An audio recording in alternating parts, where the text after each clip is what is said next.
If I'm being completely honest, I was unprepared for life because that was actually the most difficult years in my marriage. I know some people may want to pretend in marriage. Hi loves, and welcome back to my YouTube channel. My name is Dima Okike, and if you're new, kindly tap on that red subscription button to join my family. Also tap on that bell icon that will notify you on our future uploads. So in today's video, I'm basically going to be sharing with you 8 lessons that I've learned being married. I've been married for 8 years. Last month, August 23rd, actually made me 8 years in marriage. So in these 8 years of being married, I've learned a lot. I actually married while in the university. I married, I think, in my 3rd year in the university. So if I'm being completely honest, I was unprepared for life. My initial plan was to finish the university and also to get a job, to finish all my schoolings and then get a job and also live my baby girl life. To be honest with you, I actually wanted to finish school, get a job, then get established before getting married, but life happened, so I got married. So here are a few lessons that I've learned. The first lesson is that some years will just suck. There are loads of unprofessional opinions about the difficult years in marriage. Some will say 1st to 5th year in marriage are the most difficult years in marriage, and I kind of agree to that because that was actually the most difficult years in my marriage. Now look at it this way: you are married to somebody you did not grow up with, someone that is not your brother, is not your sister, so you will experience some back and forth, you will experience some arguments until you understand yourselves. It will actually take you time to understand yourself, and I kind of learned that those years are the most difficult years in marriage. From the 1st year to the 5th year, they are the most difficult years in marriage. So if you're being honest with yourself, there's no marriage that is perfect. Even you as an individual, you can quarrel with your siblings, you can quarrel with your cousins. Is a different individual that you did not grow up with, so you will experience some back and forth while being married. Do not expect it to be so rosy at first at the initial years in your marriage. For one, in the 1st 5th year of my marriage, I'm trying to be very honest in this video. In the 1st 5th year of my marriage was the toughest years. It wasn't easy, but we thank God. Number 2, do not have kids if you are not ready for them. I would say spend a year or 2 trying to understand yourselves better before bringing in the kids, because as soon as the kids come, there are a lot of responsibilities that comes with it, so you won't have the time. All your attention will be focused on the kids. You won't really have time to understand who you married, or you won't have time trying to study who you married. Once the kids starts coming, all your attention, especially the lady, all your attention will be focused on these children. You won't really have the time to really study who you married. I know some people may want to pretend in marriage, but at least you will know the person you married to an extent before having kids. So have fun, try to understand yourselves better before you bring in the kids. If you have a different opinion about this, let me know in the comment section below. Number 3, communication helps a lot.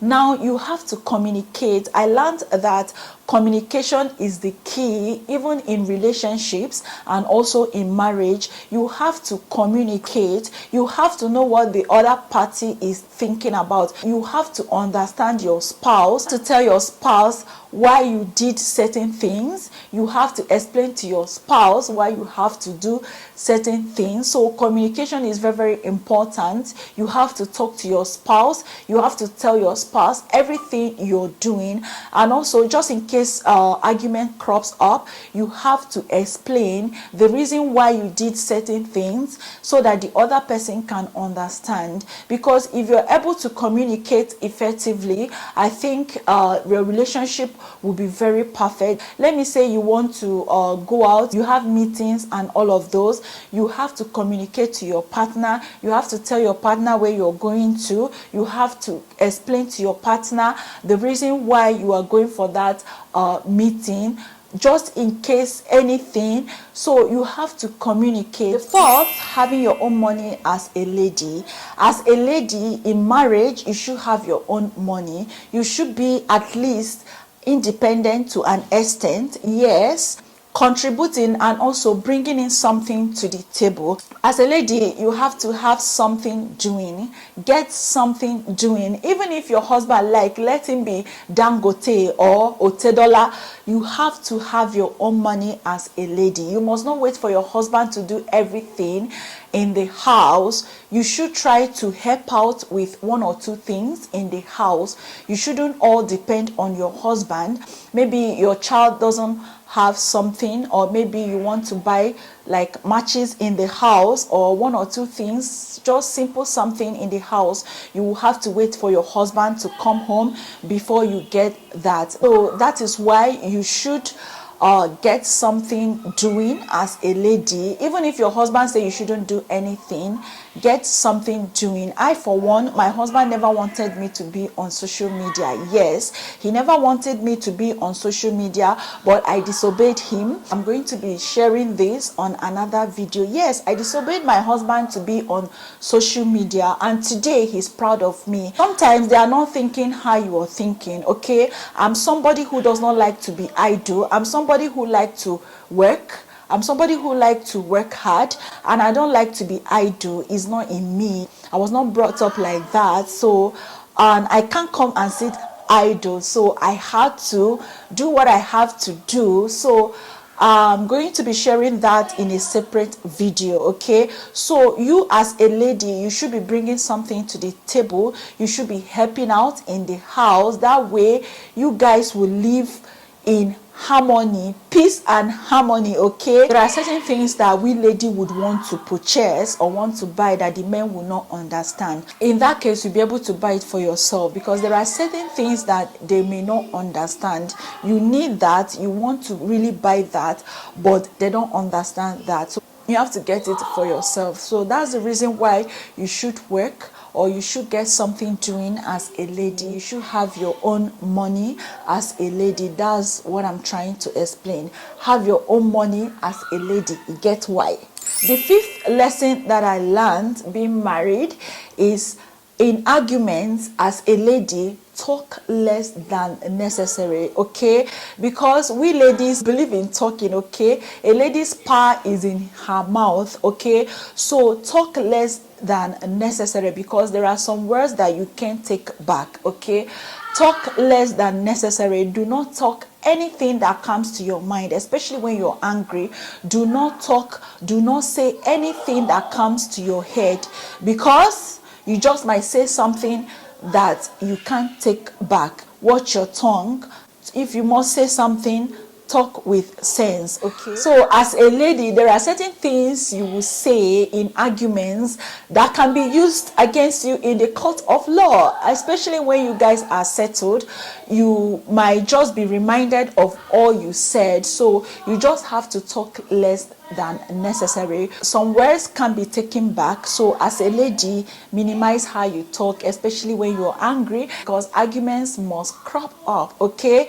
You must be in arguments, is a must. So watch what you say, mind what you say, and talk less than necessary. If you must talk, talk with sense. Number 6, doubt is the death of a marriage. Marriage without trust is a no marriage at all. Try to make your spouse trust you. As a lady, try to make your husband trust you. And as a man, try to make your wife trust you.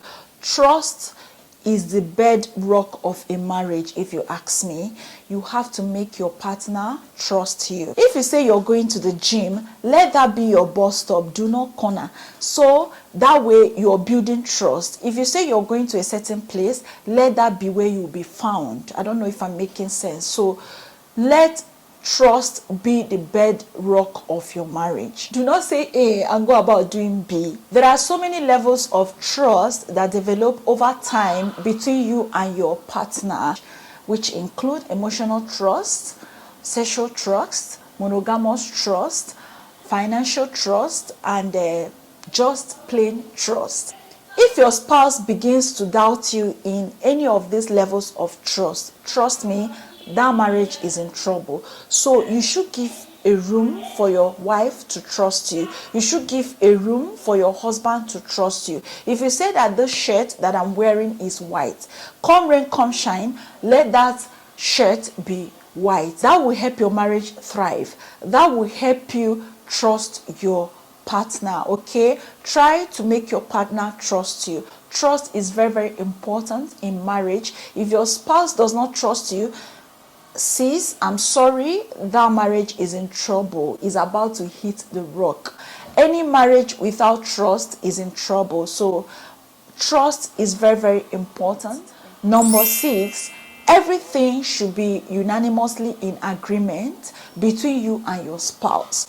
If you guys plan something, let that remain how you planned it. Not tomorrow you come and say, hey, my sister asked me to do this, so we are going to change. My brother asked me to do this, so we are going to change. So let your yes be your yes. If you guys plan to do something, let that remain. Let nothing change it. A lot of people don't really understand that marriage is really deep. Marriage is really, really deep. Life happens, and I know a lot of things can happen and that can make you change your plans, but at least try your possible best so that everything you and your partner plan to do, let it remain that way. Let it remain so. Unanimous in agreement. The last point, which is number 8, happiness. I've grown to understand that my happiness does not lie in my husband. Okay, try to make yourself happy. Try to find hobbies that can always keep you and make you happy. I found out that my husband alone cannot make me happy. So try as a lady to have other things that can make you happy, that you can derive joy from. Okay, it must not be every time you are so attached to your partner. You have to find other things, other hobbies that can keep you happy or can make you happy even when your husband is not around. Not every time your happiness is attached to one particular person or one particular thing. Try to find other things that can make you happy. If you're a lady, discover hobbies that can keep you happy, something that can keep you going. Okay, these are the 8 lessons that I've learned in my 8 years in marriage. Feel free to share yours in the comment section below and I'll be there reading your comments. Thank you so much for watching this video. I really do appreciate you always returning to watch my video. Thank you so much. I do not take all of that for granted. So if you're new to this channel, if you're seeing my beautiful face for the very first time, please do not leave without smashing that red subscription button. Do not leave without smashing that bell button. That will notify you anytime a video drops on this channel. And if you found this video interesting, please share with your family and friends, and also let me know in the comment section below lessons you have learned. If you're married or you're in a relationship, let's all learn together. Thank you so much once again for watching this video, and I will see you in my next one shortly. Bye. Mwah.